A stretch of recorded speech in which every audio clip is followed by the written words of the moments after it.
pendidik. Pendidik adalah pengabdi. Pendidik memberi contoh, pengabdi itu membimbing. Pengabdi itu memotivasi, guru tergerak hati, mengajar tanpa kenal lelah.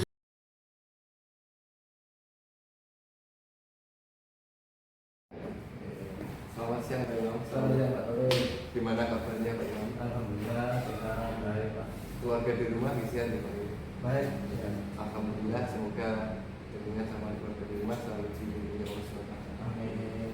Terus gini Pak Imam, maksud saya pada kesempatan siang ini saya itu mendapatkan tugas dari CGP, itu menyelesaikan tugas demonstrasi kontekstual yang konteksnya itu adalah pengambilan keputusan yang berbasis nilai-nilai kebajikan sebagai pemimpin. Nah, di sini kesempatan ini saya itu pengen sharing dengan Pak Imam, pengen istilahnya ngasuh kawruh supaya bisa memahami nanti mungkin ada kejadian-kejadian yang Pak Imam sebagai pemimpin di SMK 17 ini bagaimana cara menyelesaikannya. Ini poinnya yang pertama Pak Imam yang ingin saya tanyakan, selama ini bagaimana Pak Imam itu dapat mengidentifikasi kasus-kasus yang merupakan dilema etika ataupun rujukan moral. Ini lebih enaknya mungkin langsung dari contohnya mungkin yang pernah dialami Pak Imam. Oke, terima kasih Pak. Memang di sekolah kami ada beberapa hal yang menjadi dilema buat kami selama pimpinan, karena ada salah satu guru kami yang kesehariannya dalam satu minggu itu pasti ada 2 atau 3 hari dia telat. Saya mencari tahu dari beberapa teman-teman guru, saya tanya informasi, ternyata dia single parent lah. Sendiri karena masalah keluarga, terus pokoknya single parent, terus dia sendiri juga memiliki anak kecil yang perlu mendampingkan di pagi hari. Makanya dalam satu minggu dia kadang-kadang ada 2 atau 3 hari pula dalam suatu penegakan disiplin. Saya memahami dengan kondisi hal seperti itu, mengapa dia telat, karena dia memiliki anak kecil yang perlu pendampingan di pagi hari. Memang penegakan disiplin di sekolah ini memang harus terus ditegakkan, karena agar apa? Agar tidak menimbulkan kecemburuan bagi teman-teman lainnya. Akhirnya kami kumpulkan semua, ini ada kasus, dan mohon teman-teman semuanya menyadarilah kondisi yang ada seperti ini.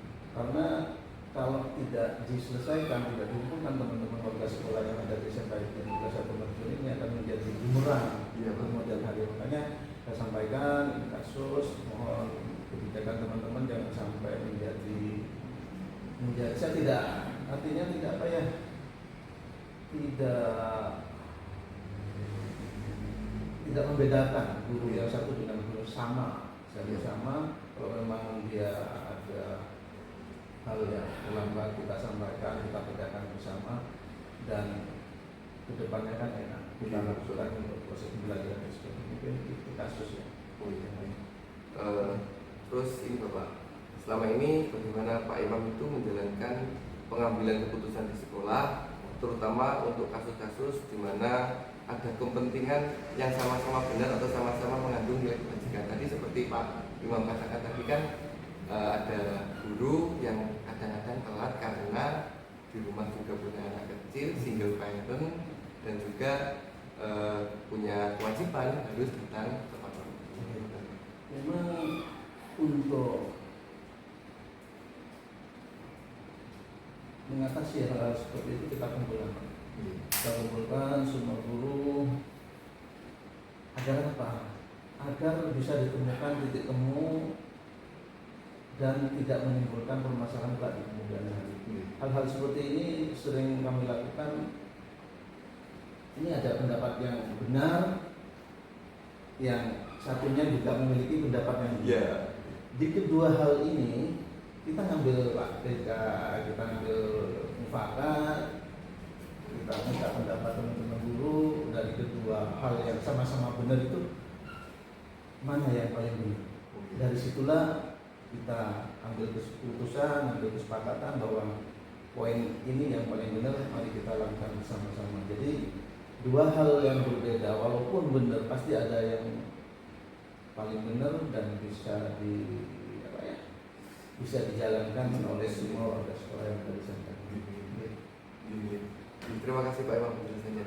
Terus ada poin yang ketiga ini, langkah-langkah atau prosedur seperti apa yang biasanya Pak Imam lakukan yang selama ini?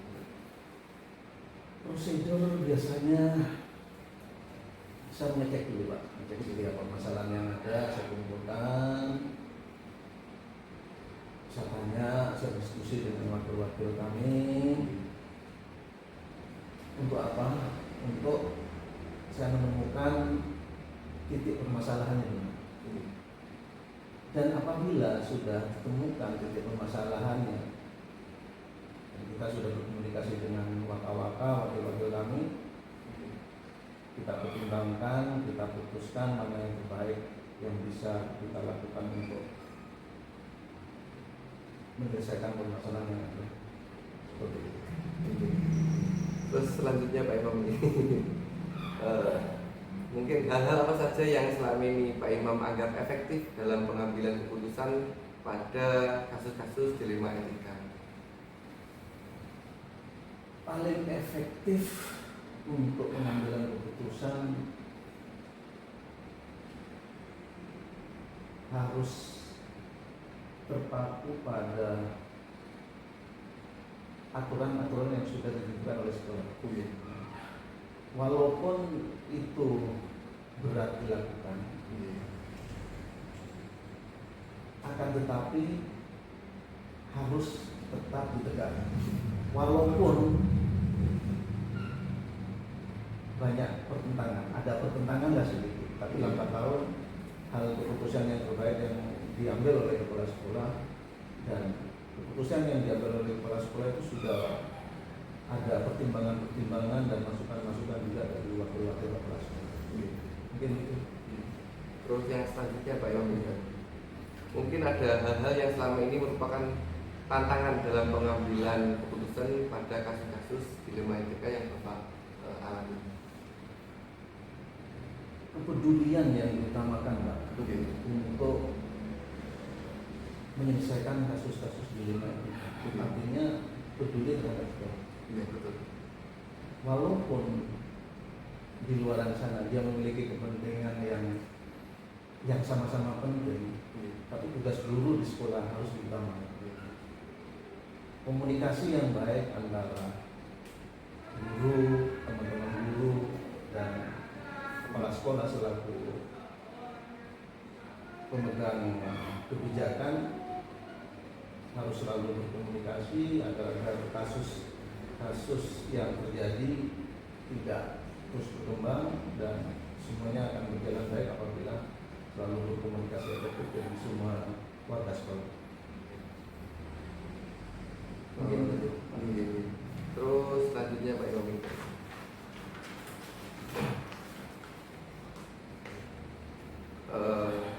apakah Pak Imam itu memiliki sebuah tata kelola atau jadwal tertentu dalam sebuah penyelesaian kasus dilema etika? Apakah Pak Imam langsung menyelesaikan di tempat atau memiliki sebuah jadwal untuk menyelesaikannya, ataupun bentuk atau prosedur seperti apa yang mungkin Pak Imam jalankan? Setiap permasalahan yang ada harus segera diselesaikan. Akan tetapi di sebuah lembaga, apalagi menyangkut kebutuhan semua warga sekolah, saya ada momen-momen setiap hari Senin siang saya mengumpulkan semua warga-warga, semua kaprodi. Di momen-momen itu saya berkomunikasi efektif dengan warga-warga dan kaprodi untuk menyelesaikan setiap permasalahan yang ada di sekolah, terutama di dilema etika yang ada di sekolah kami. Terus yang selanjutnya nih Pak Imam, adakah seseorang atau mungkin faktor-faktor apa yang selama ini mempermudah atau membantu Pak Imam dalam pengambilan keputusan dalam kasus-kasus dilema etika? Yang paling utama itu komunikasi kepala sekolah dengan wakil kepala sekolah. Itu yang paling utama, karena kepala sekolah tidak bisa bekerja sendiri. Betul. Dengan adanya wakil-wakil kepala sekolah, insya Allah setiap permasalahan yang ada di sekolah bisa diselesaikan, karena wakil-wakil kepala sekolah sudah memiliki tupoksi kerjanya masing-masing. Setiap permasalahan pasti dia mengetahui. Ya, Pak. Jadi kuncinya di sini komunikasi, Bapak. Komunikasi dengan semua warga sekolah. Semua warga sekolah. Terus yang poin terakhir ini, Bapak. Dari semua hal yang telah disampaikan, pembelajaran apa yang dapat Pak Imam petik dari pengalaman Bapak dalam mengambil keputusan di lima etika ini? Selalu berdiskusi, Pak.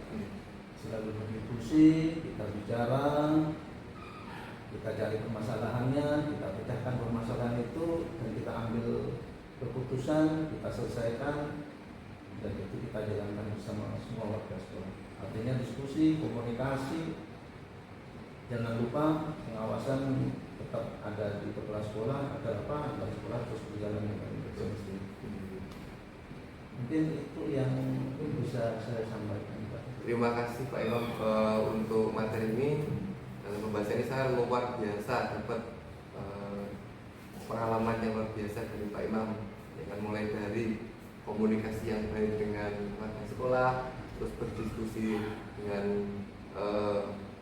jajaran dari warga dan sampai guru bapak ibu guru, terus rasa peduli yang Pak Imam sampaikan tadi terhadap kasus tertentu yang mungkin butuh pertimbangan yang matang-matang. Cukup di sini Pak Imam pertanyaan-pertanyaan yang menjadi tugas saya yang ada di CGP. Terima kasih banyak Pak Imam, dan semoga ini menjadi gambaran baru saya ke depan agar saya dapat setidaknya dalam mendidik saya juga bisa pengambilan keputusan yang baik, yang tidak merugikan dan bisa diterima dari segala aspek warga sekolah. Assalamualaikum, sampun. Terima kasih banyak Pak Imam. Sama-sama. Terima kasih. Assalamualaikum warahmatullahi wabarakatuh Pak Imam. Waalaikumsalam warahmatullahi wabarakatuh.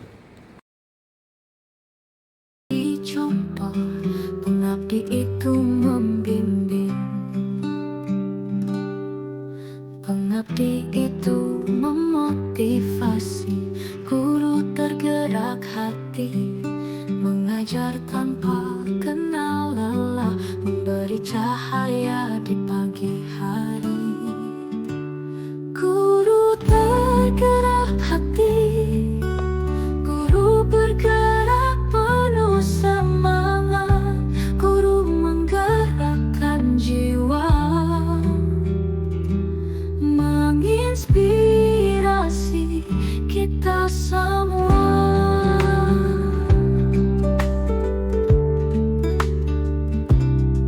Melangkah bersama cita dengan bimbingan penuh cinta, menjadi pengabdi sejati, menjadi sahabat